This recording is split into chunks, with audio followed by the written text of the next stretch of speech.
He is the greatest shooter God has ever created. Plain and simple. This year, without Klay Thompson, with him being the focal point because they don't really have anybody else to depend on offensively. I'm talking about to depend on. I'm not talking about a specific night Andrew Wiggins will drop a few points or Kelly Oubre or somebody. No. I'm talking about consistently.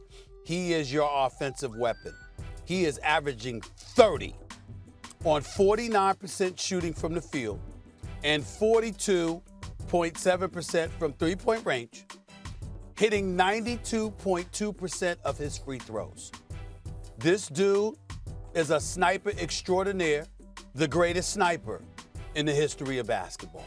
And when you consider that he can shoot from anywhere on the floor, left, right, or the top, wing, or the key, 20, 30, 40 feet away from the basket with regularity, there's nothing to talk about.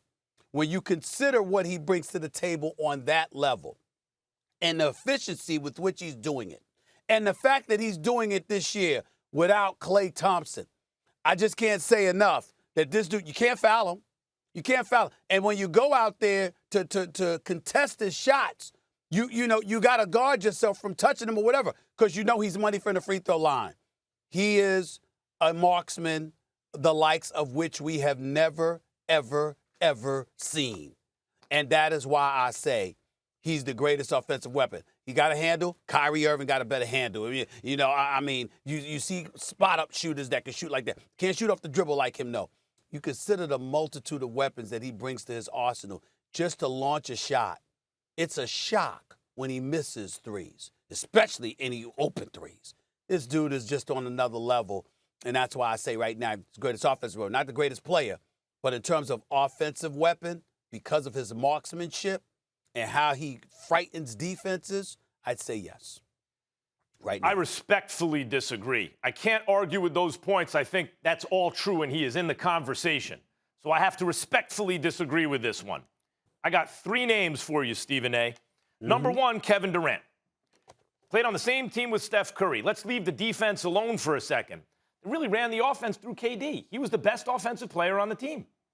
He's also better defensively, and I realize it's because he's 7 feet tall and has a 7'6" wingspan. You go through all the stats when we talk about KD. But the fact is they were on the same team, and we could see with our own eyes KD was offensively better than Steph. So I got to put KD ahead of Steph. The second guy is James Harden. Now, Harden cannot shoot it like Steph. And I'll agree with you that just because you say, these two guys can both shoot, doesn't make them the same. Steph shoots better than anyone who ever lived, and that's worth a lot. And the ball doesn't stick with Steph, so you can have a nice fluid offense with Steph. Everything you said about him is true with his handles and everything. But Harden can do some things on offense. You mentioned post up, which Steph can't do because he's too light, Harden can do some things that Steph can't do. And Harden has shown this season that he conducts an offense better than anyone except maybe LeBron. That includes Steph and Luka and everyone. What we saw from Harden now. And offense is not just about scoring or shooting. It's about the overall offense of the team. So that makes Harden, who can also shoot it from outside, step back and take 10, 11 a game and hit a whole bunch. Not as much as Steph, but that's just one part of his game. You look at Harden like that, even him missing games now, it's not like Harden. Harden's been more durable than Steph. But when he's on the floor as an offensive weapon this year, I have to give him the edge. And then finally, there's Damian Lillard. Stephen A., everything Damian Lillard does on offense that makes you go, wow, Steph does a little bit better. I'll give you that. And Steph also showed Damian Lillard the way.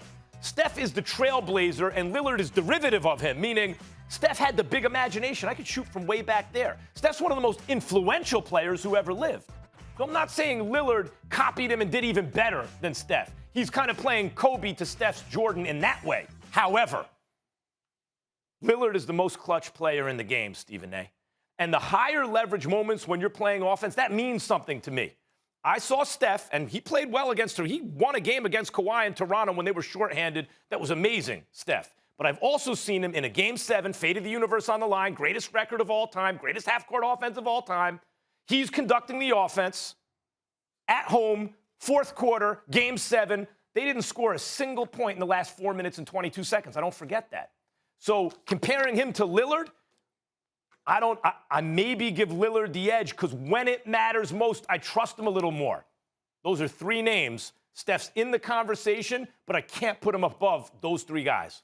You're wrong on all three. Number one, I love Lillard, and Lillard would be second to Steph Curry. He's a career 37% shooter from three-point range, a career 43% shooter. And even though we've seen Lillard come on as of late and we've seen him hit many clutch shots in his career, there's also times where he's been swept in the playoffs by New Orleans with Anthony Davis, Drew Holiday, and others, where we ask questions about where were they or whatever.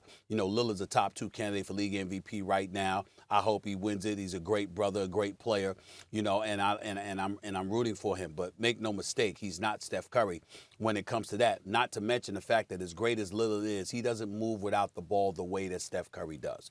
And that obviously compromises defense because they got to have their head on a swivel because you're looking for where Steph Curry is. You always seem to know where Damian Lillard is. He just makes those shots. So there's something to be said about the ability to make others better by what you do in terms of your movement and how you distract defenses so it can open up opportunities for other people. That's why I wouldn't give Lillard the edge there. When you talk about James Harden, he shoots 44% from the field for his career, 36% from three-point range. We know that he holds the ball, even though he hasn't done that this year, and has shown an ability to really be selfless and really make liars out of a whole bunch of people who were labeling him as such.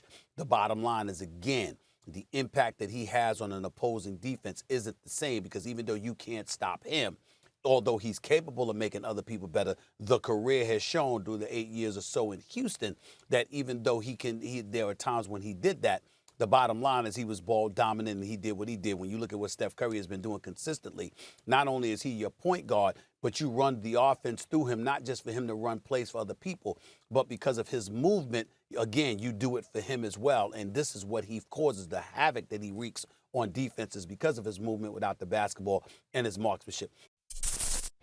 Thanks for watching ESPN on YouTube. For live streaming sports and premium content, subscribe to ESPN+.